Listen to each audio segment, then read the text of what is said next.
ধন্যবাদ জনাব হামদুল্লাহ মেহেদী। আমরা আপনার কাছে আবার আসবো। আমি একই প্রশ্নটা নিয়ে এসেছি, এই প্রশ্নটার সূত্র ধরে আপনার কাছে বলতে চাই। জনাব জাহাঙ্গীর আলম, যুগ্ম আহ্বায়ক, জাতীয়তাবাদী তাঁতিদল কেন্দ্রীয় কমিটি, আপনার কাছে একই প্রশ্নটি নিয়ে আসতে চাই। নির্বাচনে প্রত্যেকটা প্রার্থীরই কিন্তু এজেন্ট থাকে এবং ভোট গণনা যখন হয় তখন কিন্তু একজন প্রধান এজেন্ট থাকে। নিশ্চয়ই আপনি অনেক চড়াই উতরে পাড়ি আজকে রাজনীতি এই জায়গায় এসেছেন। তো প্রত্যেক এজেন্ট যদি কেন্দ্র থেকে প্রধান এজেন্ট যদি তার ভোট কত পেয়েছে স্বাক্ষরকৃত পোলিং এজেন্টের বা নির্বাচনী এজেন্টের যদি স্বাক্ষর নিয়ে বের হয়, সেই ফলাফলটা যদি ঘোষণা করে, এটাকে মেকানিজম করার কোনো ওয়ে থাকে কিনা, যেটা হামদুল্লাহ মেহেদী বলছেন যে ফলাফলে কিছুটা মেকানিজম কথা বলছেন আপনি, এই বিষয়টা আসলে আপনি কি বিশ্বাস করেন কিনা যে ফলাফলে মেকানিজম হয়েছে? ধন্যবাদ এন্টার টিভিকে এবং সহ-আলোচক এবং আপনাকে হীরা ভাই আজকের এই টক শোতে আমন্ত্রণ জানানোর জন্য। তো আলোচনাও যেমন সংসদ যেমন প্রাণবন্ত, আমাদের আলোচনাও এখন প্রাণবন্ত অবস্থায় আছে। হামদুল্লাহ ভাইকে ধন্যবাদ, ভালো বিষয় খুব ভালোভাবে বলেছেন, আমি হামদুল্লাহ ভাইয়ের সাথে একমত।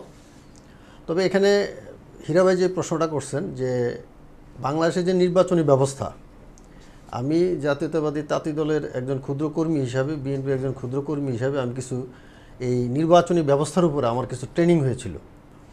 তো ট্রেনিংয়ে যে সকল বিষয় আমাদেরকে উপস্থাপন করা হয়েছে তাতে মনে হয়েছে যে আসলে এখানে নির্বাচনী কারচুপির হামদুল্লাহ ভাই যেটা ইঙ্গিত করেছেন করার কোনো সুযোগ নেই। কিন্তু যেহেতু এটা একটা আমলাতান্ত্রিক ব্যবস্থার উপরে নির্ভরশীল, যদিও নির্বাচন কমিশনের উপরে সম্পূর্ণ দায়িত্ব থাকে, কিন্তু এই নির্বাচন কমিশন কিন্তু বাংলাদেশের যে আমলাতন্ত্র, এই আমলাতন্ত্রের উপরে নির্ভরশীল থাকেন। তখন ডিসিএসপি সবই তাদের আন্ডারে থাকে, কিন্তু এই ডিসিএসপিরা কিন্তু এই নির্বাচন কমিশনের বাইরে থেকেই আসেন, একটা ব্যবস্থা থেকে এসে নির্বাচন কমিশনের আন্ডারে থাকেন। তো এখানে আসলে অ্যাকচুয়ালি সাদা চোখে কিছু করার সুযোগ নেই, কিন্তু আমরা সেটা 2008 সালে আপনারা জানেন এই শেখ মামুন খালেদ গ্রেফতার হওয়ার পরে আমরা অনেক কিছুই জানতে পারছি 2008 সালের নির্বাচনের বিষয়ে।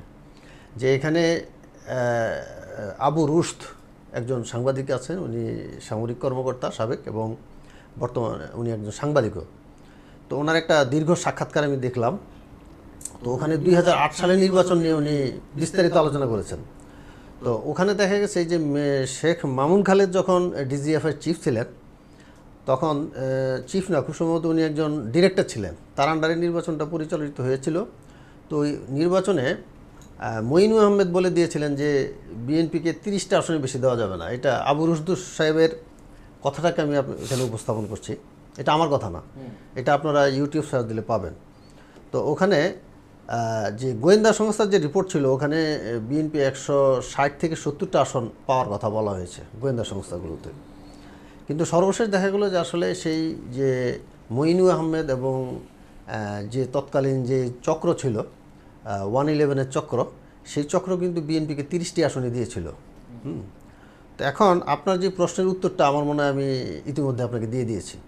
যদি আমি সাদা চোখে দেখবেন যে কোনো কিছু করার এখানে সুযোগ নেই, কিন্তু এখানে অনেক ব্যবস্থা আছে, যেটা আমি আমার যে রাজনৈতিক প্রশিক্ষণ হয়েছে, প্রশিক্ষণের মাধ্যমে আমি বুঝতে পেরেছি। এবং প্রশিক্ষণের পরে নির্বাচনী বিষয়গুলি চিন্তা করলে বা হামদুল্লাহ ভাই যে কথাটা বলেছেন, উনি যে ইঙ্গিত করেছেন, আমি ইঙ্গিতের সাথে একমত।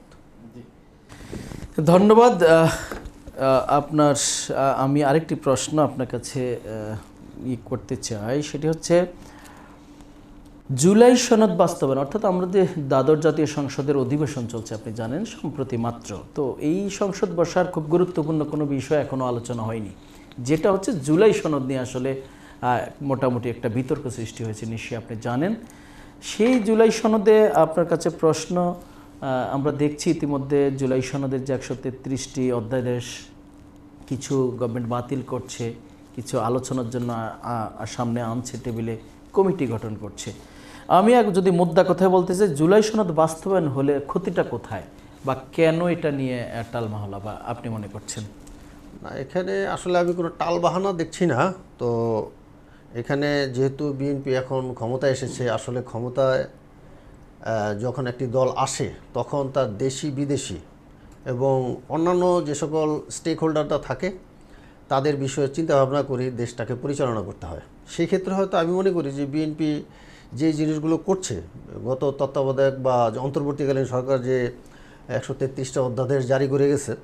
তো এই অধ্যাদেশগুলি বিএনপি চিন্তা ভাবনা করেই পাশ করছে, যে জনগণের জন্য যেই অধ্যাদেশগুলো জনগণের উপকারার্থে এবং ভবিষ্যৎ বাংলাদেশে বিনির্মাণে, নতুন বাংলাদেশ বিনির্মাণে যে অধ্যাদেশগুলো কাজে লাগবে, যে অধ্যাদেশগুলো জনগণের কাজে লাগবে, যেহেতু বিএনপি একটি জনগণের সরকার, আপনারা জানেন আমরা বিএনপি সবসময় জনগণের উপর নির্ভরশীল একটি দল, এবং বিএনপির যে চিন্তাভাবনা মূল কথা হলো জনগণই সকল ক্ষমতার উৎস।